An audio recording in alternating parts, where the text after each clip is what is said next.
Hello students, myself Mahendra Yadav, and today I am going to start statistics lesson number 2, that is presentation of data. In the previous chapter you have learned that there are two types of data.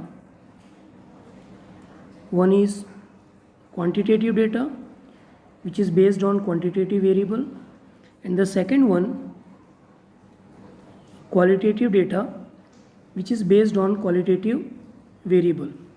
This topic you have completed in the previous chapter. So today our new topic will be different types of quantitative variable. तो quantitative variable कितने types के होते हैं, this will be our new topic. So first type of quantitative variable is discrete variable, and second is continuous variable.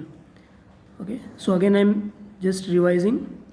Quantitative variable दो तरह के होते हैं, एक होता है discrete variable और दूसरा होता है continuous variable.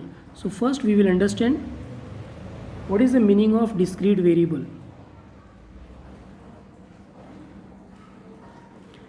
If a variable can assume definite or countable values within the specified range, then it is known as the discrete variable. So this is the definition. Now let's understand. अगर कोई variable एक definite या countable means exact value अगर वो assume करता है, okay, before understanding let's understand what is the variable. Variable means one whose value changes from unit to unit. ऐसी चीज़ जैसे यूनिट टू यूनिट जिसकी वैल्यू चेंज होती है, दैट इज़ वेरिएबल. तो ऐसा वेरिएबल अगर कोई है, तो वेरिएबल अगर वो एक डेफिनेट या एग्जैक्ट वैल्यू एज्यूम करता है, लेट्स अंडरस्टैंड विद एग्जांपल.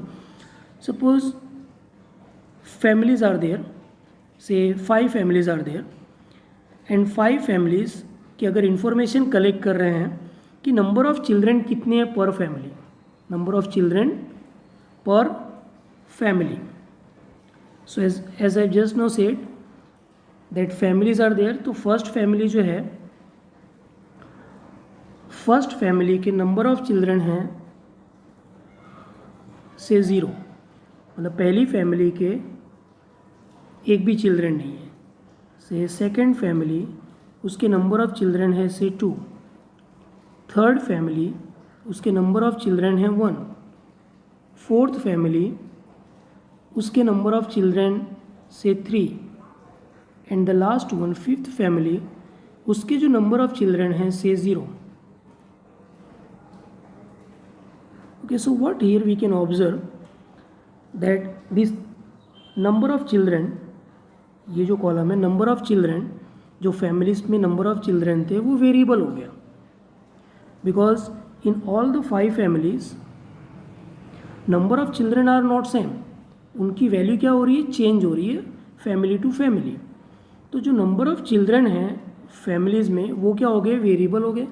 और ये वेरिएबल की जो वैल्यूज़ हैं, you can observe here they are the exact values. Either या तो उनके पास एक भी बच्चे नहीं है, या तो 2 चिल्ड्रन है, या तो 1 चिल्ड्रन है, या तो 3 हैं, या तो एक भी नहीं है. So here the variable that is number of children, number of children क्या हो गया, variable. The variable is assuming exact value, उसकी एग्जैक्ट वैल्यू आ रही है और काउंटेबल वैल्यू आ रही है. Here we can't say that the first family is having number of children say 1.5. तो 1.5 नंबर ऑफ चिल्ड्रन तो होंगे ही नहीं. आइदर इट मे बी 0 और it may be 1 number of children, या 2 बच्चे हो सकते हैं या 3 हो सकते हैं. So here we have understood that if variable is assuming one definite or countable values, तो वो क्या हो जाएगा, discrete variable. You have to write an example also. For example, number of children per family, number of accidents on road. Let's understand the second example also, number of accidents. For example, one road is there और उस road पे अगर 5 days की 1 2 3 4 5 अगर 5 days की number of accidents की अगर information collect करें तो इन्फॉर्मेशन ऐसा हो सकता है कि फर्स्ट डे हो सकता है वहाँ पे 2 एक्सीडेंट्स हुए, दूसरे दिन हो सकता है एक भी एक्सीडेंट नहीं हुए हों, थर्ड डे हो सकता है 3 एक्सीडेंट्स हुए हों, fourth day it might be that there have 1 accident taken place, on 5th day कोई भी एक्सीडेंट नहीं हुआ है. So here what you can observe that this number of accidents it is variable and variable is assuming exact value. वो point में नहीं आ रही है, that is the main point. Point में नहीं आ रही है, एग्जैक्ट आ रही है. नंबर ऑफ एक्सीडेंट्स 2 हो सकते हैं, 1 भी नहीं हो सकता, 3 हो सकते हैं, 1 हो सकते हैं, 0 हो सकता है, 5 भी हो सकता है, 6 भी हो सकता है, लेकिन वो कभी भी 3.5, 1.5, 2.5 तो पॉइंट में जो एक्सीडेंट्स है वो नहीं होंगे. तो यहाँ पे पॉइंट में वैल्यू एज्यूम नहीं करेगा जो वेरिएबल होगा. So just we have learn the 2 example, children per family, number of accidents. Let's summarise what is the meaning of discrete variable again. If a variable can assume the definite or countable values within the specified range, then it is a discrete variable. Example, number of children, number of accidents on road. So this much you have to write in the definition of discrete variable. Now let's understand our second variable, that is the continuous variable.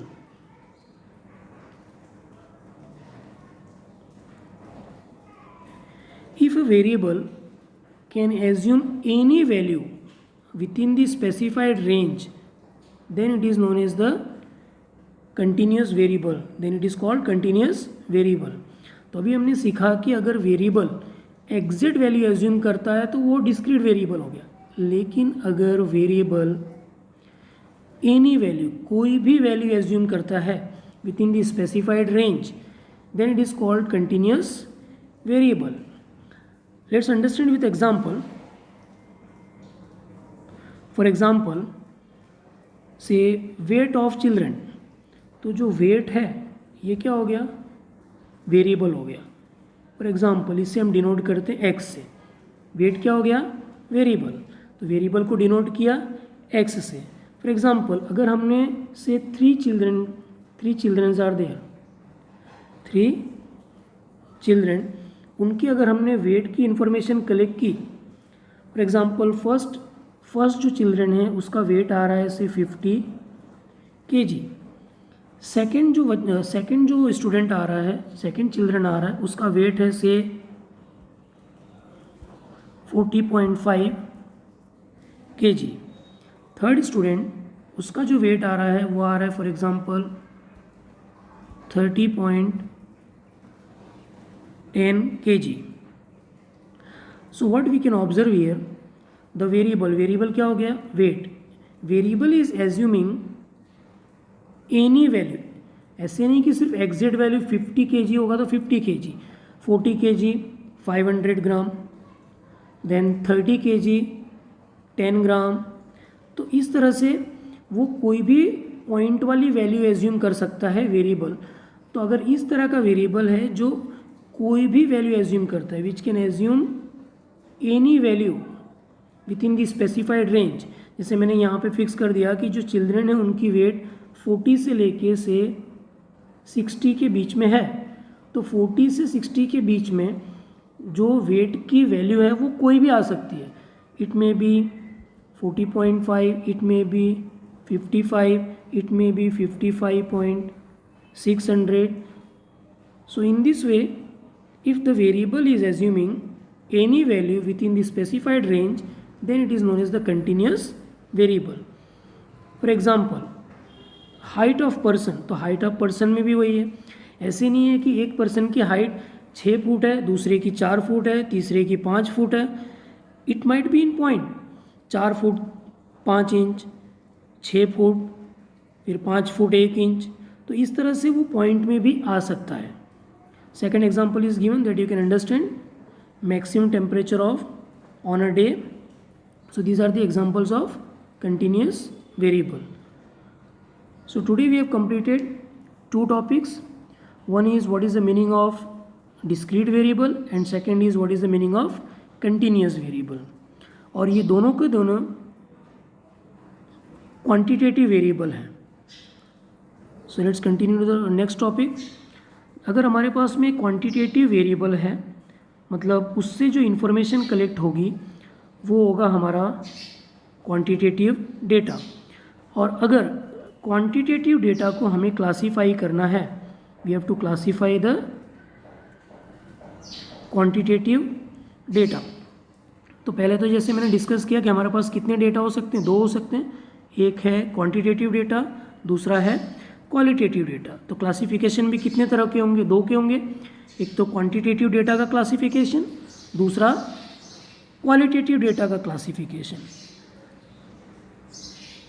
So first classification के जो types हैं quantitative data के, वो दो तरह के हैं। If the variable is discrete variable, तो जो उसका क्लासिफिकेशन होगा that will be discrete frequency distribution. If we classify the given discrete variable, then its classification will be done in discrete frequency distribution form. It will be known as discrete frequency distribution.